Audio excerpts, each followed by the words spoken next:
Hi friends, good morning, காலை வணக்கம் friends. இன்னைக்கு வந்து என்ன சமையல் பண்ணியிருக்கேன்னு சொல்லிட்டு பார்க்கலாமா? வாங்க, என்ன குழம்பு வச்சுருக்கேன்னு பார்க்கலாமா? பாருங்கள், சாம்பார், கேரட்டு, முருங்கைக்காய், அப்புறம் வெங்காயம், தக்காளி இது போட்டு சூப்பராக துவரம்பருப்பு சாம்பார் வச்சுருக்கேன். பாருங்கள், இன்றைக்கி சாம்பார் வந்து நெய்யில் தான் தாளிச்சு ஊற்றினேன். எப்படி நல்லா அருமையாக இருக்கா? நம்மளோட குழம்பு பொடி வச்சு வச்சுருக்கேன். இந்த சாம்பார் சூப்பராக இருக்குது பாருங்கள். மூடி வச்சிடலாம். அதுக்கப்புறம் இங்கே வந்து ரைஸ் இருக்குது. இங்கே வந்து பார்த்திங்கன்னா இட்லி வெந்துக்கிட்டு இருக்குது. அதுக்கப்புறம் எனக்கு காய் வந்து பார்த்திங்கன்னா சூப்பரான காய் வச்சுருக்கேன். இந்த காய் வச்சு ரொம்ப நாள் ஆச்சு. நான் இன்றைக்கி தான் வச்சுருக்கேன். பால் கூட்டு, கேரட்டு, உருளைக்கிழங்கு, பட்டாணி இதெல்லாமே போட்டு, அப்புறம் தேங்காய், மஞ்சள் ஜீரகம் ஊற்றக்கூடாது, தேங்காய், ஜீரகம், பச்சை மிளகா, மஞ்சள் போடக்கூடாது. இதை மட்டும் போட்டு சூப்பராக வச்சுருக்கேன் பாருங்கள்.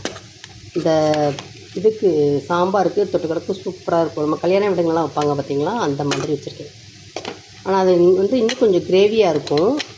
ஆனால் அது வந்து கொஞ்சம் லைட்டாக ட்ரையாக இருக்கிற மாதிரி இருக்குது.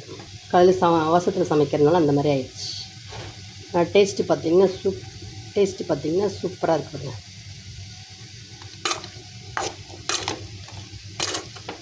எப்படி இருக்குது பார்த்திங்களா? நல்லாயிருக்கும். அவங்களாம் லஞ்ச் எடுத்துகிட்டு போயிட்டாங்க. நான் தான் சாப்பிடணும். பாருங்கள், பார்க்குறதுக்கு எப்படி சூப்பராக இருக்குது பாருங்கள். கேமராவில் பார்க்கும்போது பார்த்தோம்னா சூப்பராக இருக்குது, அழகாக இருக்குது. அந்த கலர் எல்லோ இல்லை, ஏன்டா காலையிலேருந்து வாய் உலர்றது தெரில. அந்த உருளைக்கிழங்கு, அந்த ஒயிட்டு, அதுக்கப்புறம் க்ரீனு, கேரட்டோட கலரு இதெல்லாம் பார்க்கும்போது சூப்பராக இருக்குது பாருங்கள்.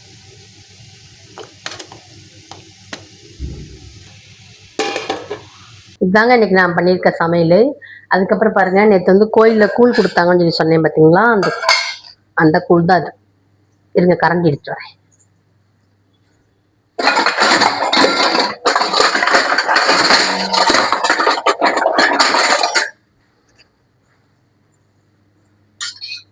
கரண்டியை தேடி பார்த்தேங்க, ஆனால் வந்து கருவில பாத்திரத்துக்குள்ள வந்து எடுக்க முடியல. அதுதான் பாருங்கள், ஸ்பூன் கொண்டு வந்துட்டேன். இதான் பாருங்கள், நேற்று கோயிலில் கொடுத்த கூழ். நேற்று வந்து கோயில் திருவிழா கொடி கட்டிட்டாங்கல்ல, அங்கே வாங்கின கூழ் தான் பாருங்கள். மாங்காய்லாம் போட்டிருக்காங்க.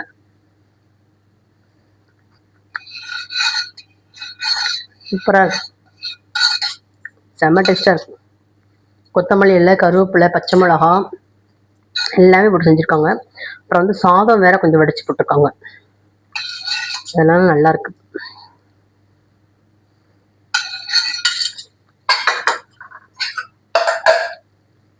செம்ம டேஸ்டாக இருக்குங்க. இதுதான் இன்னைக்கு வந்து நம்ம வீட்டில் வந்து சாப்பாடு. நேற்று வந்து நைட்டு பார்த்திங்கன்னா தூங்குறதுக்கே ரொம்ப லேட் ஆகிடுச்சுங்க.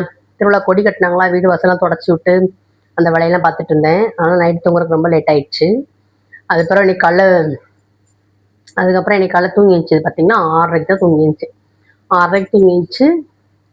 இந்த சமையல் தான் என்னால் செய்ய முடிஞ்சிச்சு. இதுவே வேகமாக சமைச்சதுக்கப்புறம் பிள்ளைகளை கொண்டு போய் ஸ்கூலில் விட்டுட்டு வந்து கொஞ்ச நேரம் படுத்து தூங்கிட்டேன். ஏன்னா நைட்டு தூங்குறதுக்கு லேட் ஆகிடுச்சு பார்த்தீங்களா, அதனால வந்து கொஞ்ச நேரம் படுத்து தூங்கிட்டேன். இதுதாங்க நான் சமைச்சிருக்க சாப்பாடு. அதுக்கப்புறமா இன்னைக்கு வீடியோ என்னன்னு இன்னைக்கு நம்ம பார்த்துட்டோம். நாளைக்கு என்ன வீடியோன்னு சொல்லிட்டு நம்ம நாளைக்கு பார்க்கலாம். அப்புறம் வந்து நம்ம பூப்போல் சமையல் சேனலை வந்து லைக் பண்ணுங்கள், ஷேர் பண்ணுங்கள், கமெண்ட் பண்ணுங்கள், சப்ஸ்கிரைப் பண்ணிடுங்க. இன்னைக்கு வந்து வீடியோ எடுக்கிறதுக்கு எல்லாருமே காலையில் சீக்கிரமே கிளம்பி எல்லாம் வேலையை ஸ்கூலுக்கு போயிட்டாங்க, டியூட்டிக்கு போயிட்டாங்க. அதனால் எனக்கு வீடியோ வந்து நான் மட்டும் தாங்க எடுத்துக்கிட்டு இருக்கேன். கொஞ்சம் அட்ஜஸ்ட் பண்ணிக்கோங்க. கொஞ்சம் அப்படி இப்படி இருந்துச்சுன்னா நாளைக்கு வீடியோ எடுக்கிறதுக்கு எங்கள் வீட்டுக்காரர் வந்துடுவாங்க. ஏன்னா நாளைக்கு வந்து கொஞ்சம் லேட்டாக தான் போவாங்க. அதனால தான். ஓகேங்க, இன்னைக்கு என்ன வீடியோன்னு சொல்லிட்டு நம்ம இன்னைக்கு பார்த்தோம். நம்ம அடுத்த மாதிரி நாளைக்கு வீடியோவில் பார்க்கலாம். டாடா, பாய்.